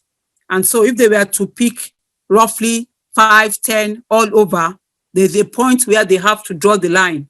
So they say there are some times that people score very high, A++, if you want to, and they will still not get the funding because of the numbers. So it just tells us our research work has to be top notch to be able to get that. But apart from TED Fund, I would also want to encourage us, there are other international funding bodies. And our part in the Research and Innovation Office is that when we see the calls, we have what we call adjuncts. We send it to the adjuncts in the faculties to put it on the faculty platform. And from that point, we are open for people to come. Some colleagues find some grants. It doesn't mean you can't apply. You apply. If you need us to write letter of support, depending on the grants, some of the grants we can write from our office, some we send to the DVC A&R's office, some escalates depending on what the level of the grant to the VC's office for signatures. But we are very, very ready. We are open to working with all colleagues, even if you find something. Sometimes colleagues find something, they don't even know who to work with. While we don't know everybody, if they come, we're able to look through, explain, make some calls with them, and get people they can collaborate with to work on the research. That is why we are there. Another key area that we find causes a lot of problem is the area of budgeting, especially when it comes to the personal emolument. There is a formula that needs to be used, and if people don't use it and you tend to pay yourself too high, no matter how good the research is, it will not get the funding because they know that you are teaching, you are doing research, and you're supposed to have community service. And so there's a particular percentage of your time that must be spent on research. If you do a proposal and you say you are spending 70% of your time on the research, nobody is going to listen to you. What happens to your teaching? Universities in Nigeria are not wired to do 70% research, except you're a research fellow, and 30% teaching. So those are all the considerations that come in. However, as pharmacists, I would encourage us. It's a very good area. We need a lot of pharmaceutical products in this country.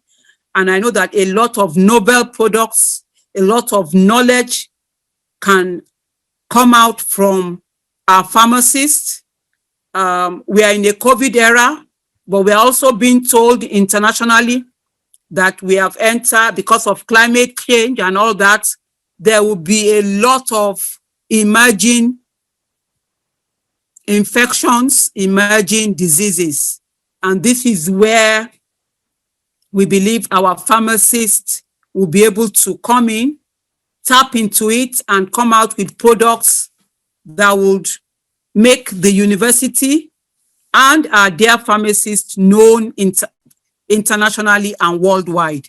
So we welcome you, and we are telling you that right from the stage of your proposal writing, whether for the university, whether for TED Fund, whether for international body, please call on us in the Research and Innovation Office, and we'll be able to give you all the support that you need towards this. Because of COVID, we are not open every day. Some of us come every day, but we don't have the full complement every day.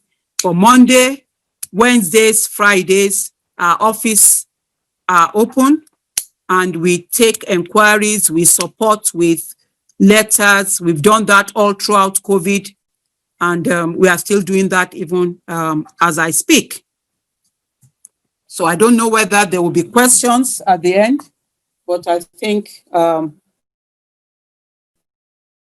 have come to the end of my presentation. Thank you.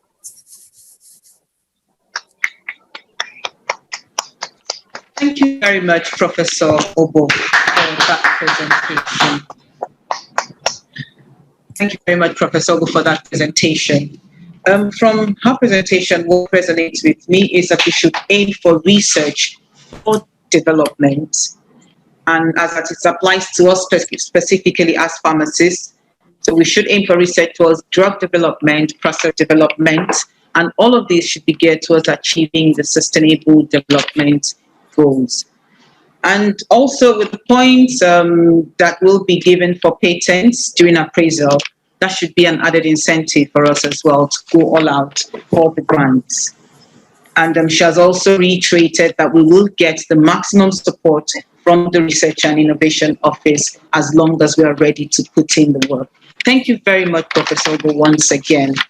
At this time, we would like to remind everyone that it's in a few minutes we will be taking the pictures. We would like to do the pictures before the question and answer, but I know that some people might need a bit of time to put some things together. So in the next 3 minutes, that is right now it is 3:41, so at exactly 3:43, or exactly 3:44, we shall take the pictures. So please, if we need to put things together, put ourselves together so we look our best for these pictures, go ahead. So while we do that, are there any questions that would like to take, us to take at this point in time? Are there any questions? Yes. And to handle the questions, the question and answer session, we have pharmacist Bukola Oseni. At this point in time, we would like to tell you that the Faculty of Pharmacy, University of Lagos has consistently produced Fulbright scholars over the years. She is one of our Fulbright scholars, actually the latest one, and she has just returned from her research work. So I present to you pharmacist Bukola Oseni. Buki.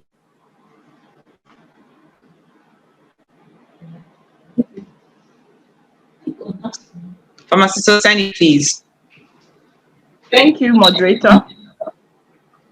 Good afternoon to our speakers and our attendees, and thank you for joining us today. Whilst we are waiting for questions from our attendees, I would like to ask Professor Panyam a question, which is there an acceptable percentage of the budget that a researcher is supposed to note as a salary while preparing research budget? Let me come again. Is there an acceptable percentage of the budget that a researcher is supposed to note as salary while preparing research project? And also, the second question is that is there a specific time in percent also that an academic is expected to set aside for research work? Thank you. Hello, Bukola. I hope you're doing well. So for people who do not know, Bukola was actually, she spent 1 year in my lab in Minnesota as a Fulbright scholar. It was a pleasure to have her in my group. So Bukola, thank you for the question. So, you know, the question about what percent is acceptable to have the effort on the grant, it varies widely from funding agency to funding agency and the type of grant application that you're submitting. So for example, some grants require you to have a minimum percentage effort on the grant. There are some NIH grants that require you to have 75% of your salary from the grant, whereas others don't have such requirements. if there are no specific requirements from the funding agency, and then estimate what % of the time that you would actually be spending on the grant. So for example, 20% of your time, right, is 1 day out of a 5-day week. So do you think you will actually spend 8 hours working on this particular project out of a 40-hour work week? If yes, then 20% is reasonable. I would say that most of the proposals that I submit, I would have anywhere from, if I'm the principal investigator on the grant, I would have anywhere from 10 to 20%, depending on my actual estimated contribution. Now, if I'm a co-investigator and I expect to not spend too much time, then it's typically 5% or so. So again, think in terms of the actual number of hours you estimate to contribute to the grant, right? And when you're doing that estimate, it's not just the actual time that you may be in the lab advising the students, but it also includes the time that you have to spend on things like getting animal protocol approval, getting human protocol approval, writing manuscripts, all the things that you have to do for a grant. You should consider that. So I would say for most grants, 15 to 25% is appropriate if it is an important grant in your lab and you're the PI. And if you're a co-I, I would say anywhere from 5 to 10%, depending on your actual contribution. And you had another question, Bukola. Sorry, I forget yes, what. Yes, please. I asked, is there any percent, like time, that a researcher needs to set aside for research work? That depends on your institution, I would assume. So different institutions have different priorities, right? So for example, if your institution is predominantly focused on teaching and your institution wants you to spend most of the time doing teaching, then, it's a question of how much time can you actually set aside. And that's as a dean, what I can tell you is this is a negotiation between the individual faculty member and the department head or the dean of the school to say, look, I have this exciting research project and it has a great potential for funding, but I need to devote 20% of my time for this, which means that my teaching load should be reduced by 20%. Some funding agencies require it, that you devote a certain % of time. Other funding agencies are a little more flexible, but I think it's a discussion that each faculty member should have with their department head or with the dean to see what % of the time can actually be spent on research. Okay, thank you, Professor Panyam. We have another question for you, if you don't mind. So the question goes, in applying for research grants,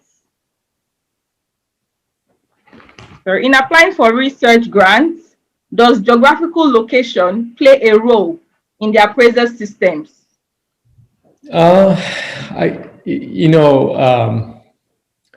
I would say, rather than answer that from a political point of view, this is what I will say, right?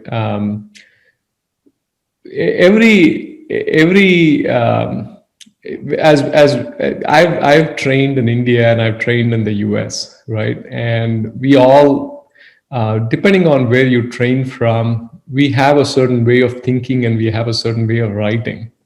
And to appeal to, so for example, I review grants for some of the European funding agencies. And the way they write grant applications is different from the way grant applications are written in the US. So when I review the grants, I'm looking for certain things that I'm used to. And when I don't find it, I find it hard to evaluate the grant effectively, which means that if you can write a grant that will appeal to reviewers, not just from your location, but to reviewers worldwide, you would be more successful. right? Does that make sense? Yes, please. Yeah, so you just have to, you just look at, so a beautiful story is your own story, right? Where, although you've been trained in Nigeria, you've had the opportunity to go out for a year and learn how things are done in another place, right? So you've now written a paper with me, and so you have a slightly different experience of how things are done both in Nigeria and in the US, at least in terms of paper writing. So if you're able to get that kind of a broad experience where you can spend even a few months in another place, it helps broaden your perspective and say, okay, same grant, how can I write so that it appeals not just to reviewers in Nigeria, but reviewers in US, for example? Then I think you can become more successful. Thank you very much, Professor Panyam. I think from what he has said, this buttresses the point of our acting Vice-Chancellor, Professor Ogunsola, that we should invest in ourselves. So we have to invest in ourselves to become an international brand. Thank you very much, Professor Panyam. This question goes to Professor Obo. In writing for TED Fund grants, what do we do when the equipment we need are not locally available? Prof Ma, can you please answer the question? Okay. Yeah, thank you. If you are writing for TED Fund, you need to have your equipment available within the country, or you cost what it will, if you have to send it out, then you put the cost of what it will be when you are sending it out. That means analysis, I need to do this analysis, it will cost me 10,000 naira per sample, and I need to analyze 50 because of lack of equipment, and then you put the cost there, analysis. The TED Fund has quite a number of subheadings, and all these things fit under their subheadings. So, and even the questions answered by Professor Panyam, it will interest you to know that reviewing of TED Fund NRF grants is done by people within the country, people in the colleagues in the US and colleagues in Europe. So it's not only done by reviewers within the country, but they want your work to be able to be of impact in the Nigerian space. Thank you very much, Ma. I would like to welcome. thank all our, sorry, there's another question here. Does TED Fund cover hospital-based research? Prof Ma. I would think so, because I know that colleagues in College of Medicine, in Department of Medicine, at least I know about 2 or 3 who got their grants, and they are working with quite a number of hospitals. So I don't know exactly what you mean by hospital-based research, but I know that colleagues in College of Medicine are also winning TED Fund grants. Okay, Ma. Thank you very much for your answer, Ma.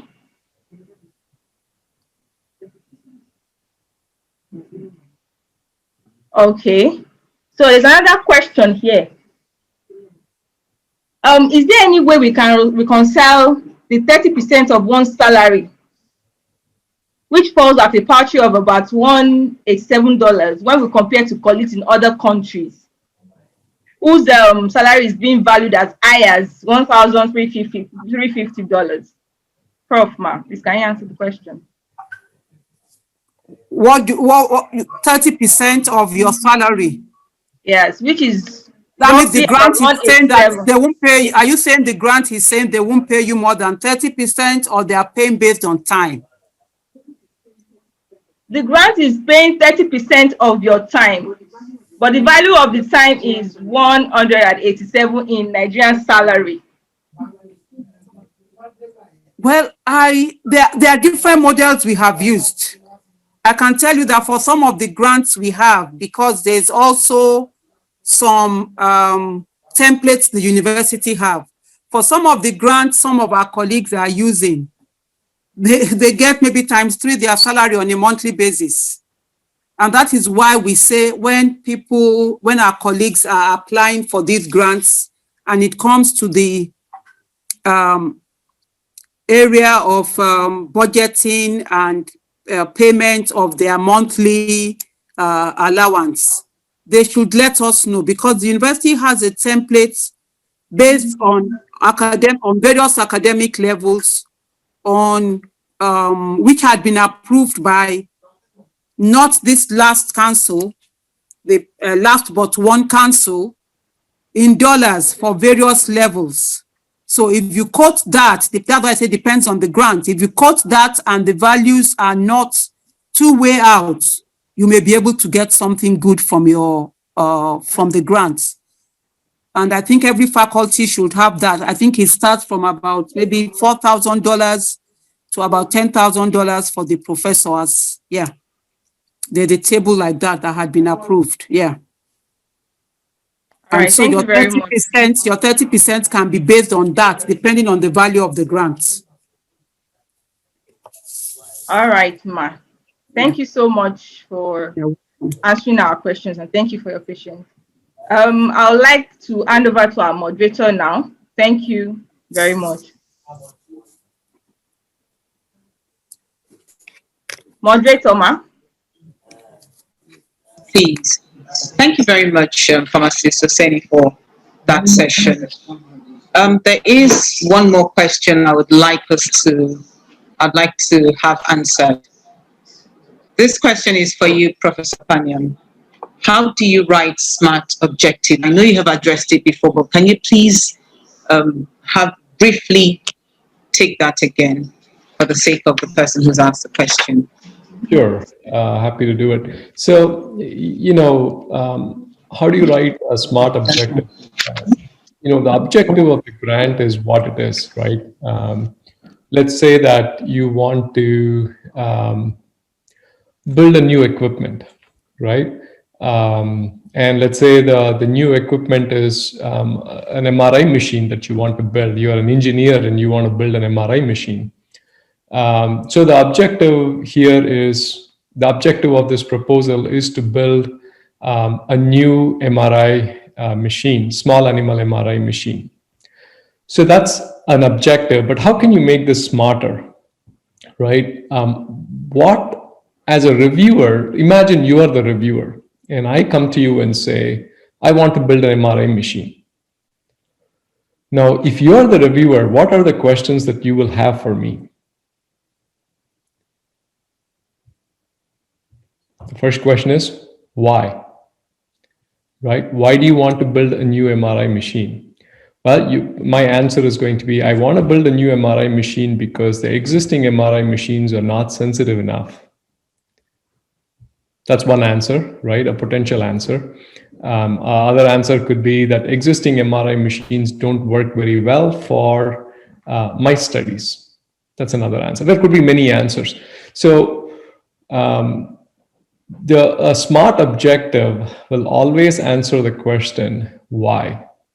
And we'll try to answer any other questions the reviewer will have. So just imagine, when you're writing an objective statement, or for that matter, a hypothesis statement, put yourself in the reviewer's shoes and ask yourself, if this is what someone comes and tells me, I want to do this, what are the questions I will have, right? I'm going to ask why, I'm going to ask how, I'm going to ask who, and I'm going to ask when, and maybe what, right? So the secret to writing a SMART objective is to answer these questions as if you are the reviewer. So I want to say the existing MRI machines are not sensitive enough to study the presence of small tumors in mice.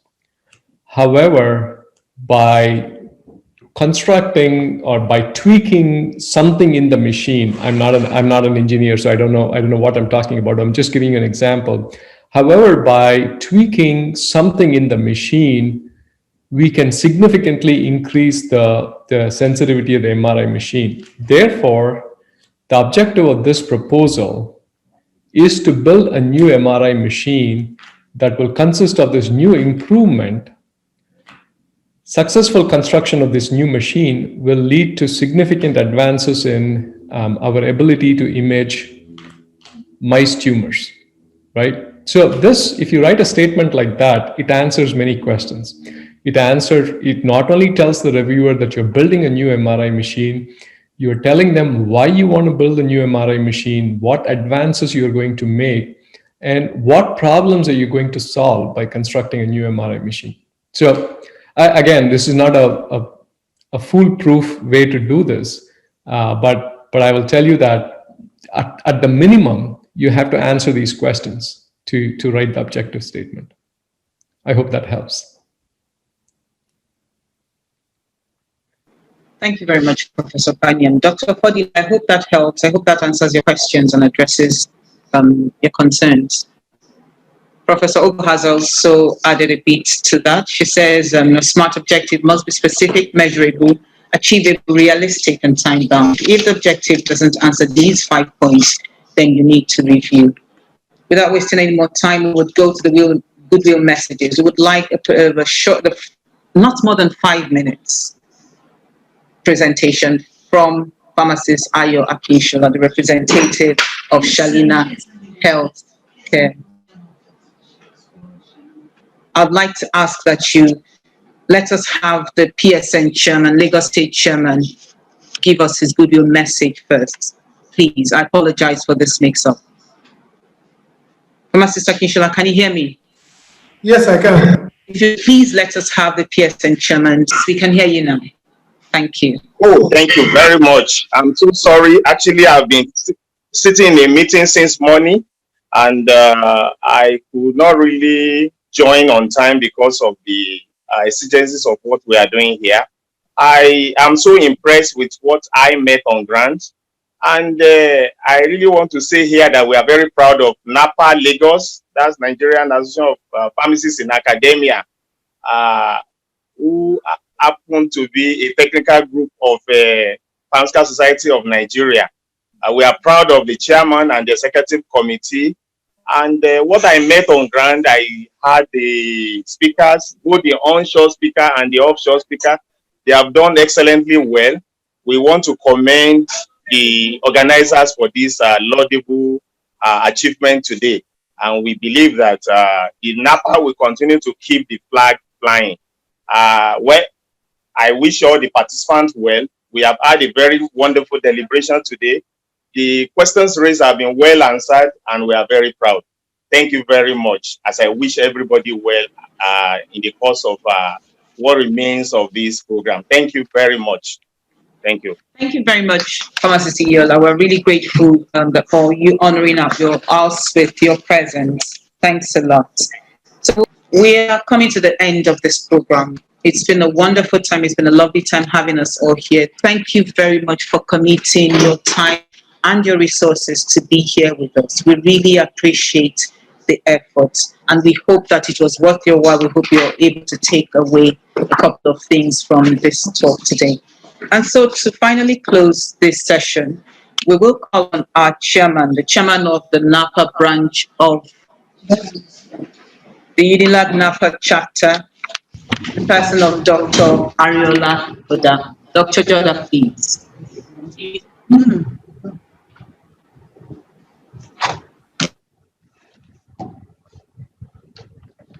Okay, I'm so excited for the turnout of today's webinar. Can you hear me? Okay.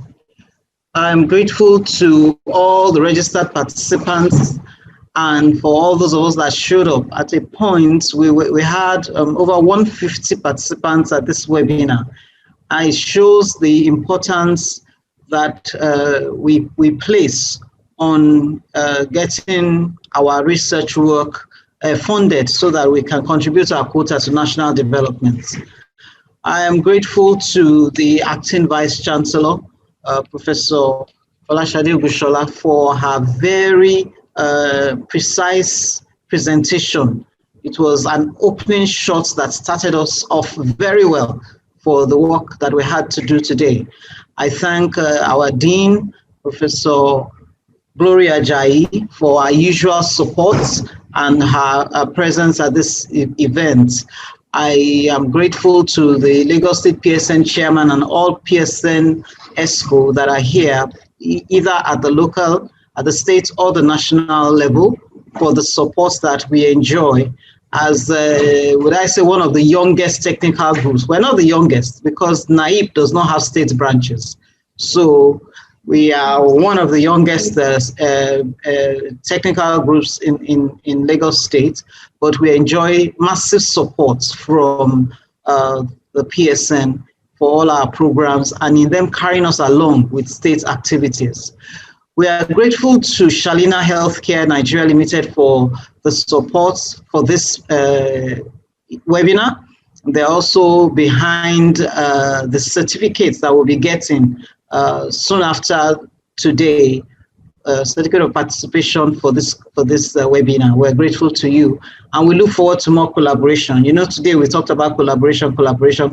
So that collaboration will continue, not only with Shalina, but with other industry players in Nigeria. Lagos State is the location to be in the pharmaceutical industry, and we're going to do our best to ensure that we attract what we can to ensure that our research is funded to develop national products that will enhance development.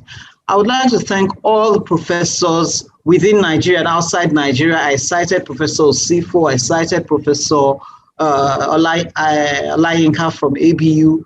I cited quite a number of professors, Professor Shodipo from Maiduguri, and various other colleagues of NAPA from across the country.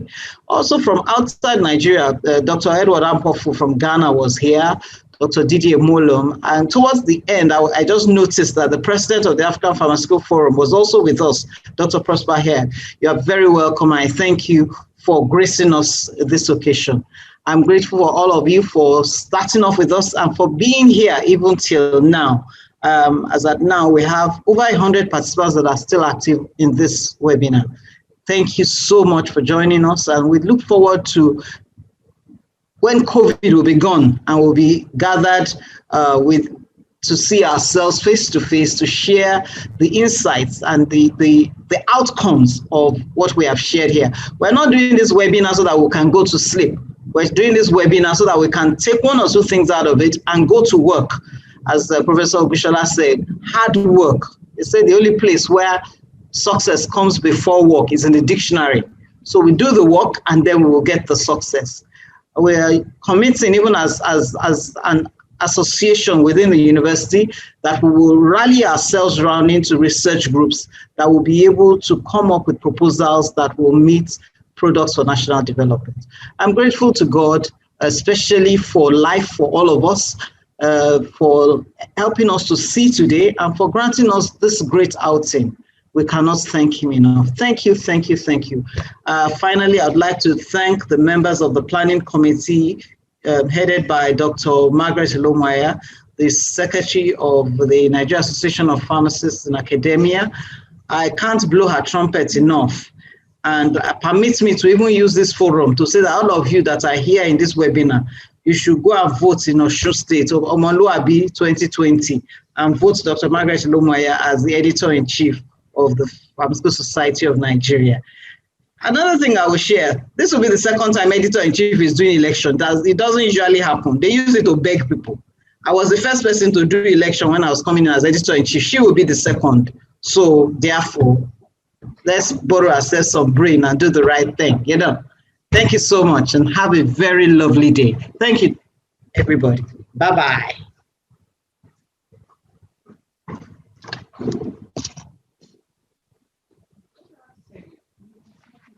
Just thank you very much. So thank you very much, everyone. We will see you again same time next year. Congratulations, NAPA Chair Unila. Congratulations. and the Thanks from Dr. Ojo last Next year. Done, Chika, well done, well done. Thank you very much. All of you over there. Jordan, congratulations. Well done. Thank you very much. Pharmacy. Congrats. Dr. Jordan, your team. Okay. For sure. NAPA Unilag. Congrats. Larry. NAPA is challenged. NAPA Unilag, congratulations. NAPA Unilag are challenged. And all of you, Chika, you did very well. Cookie, you did well.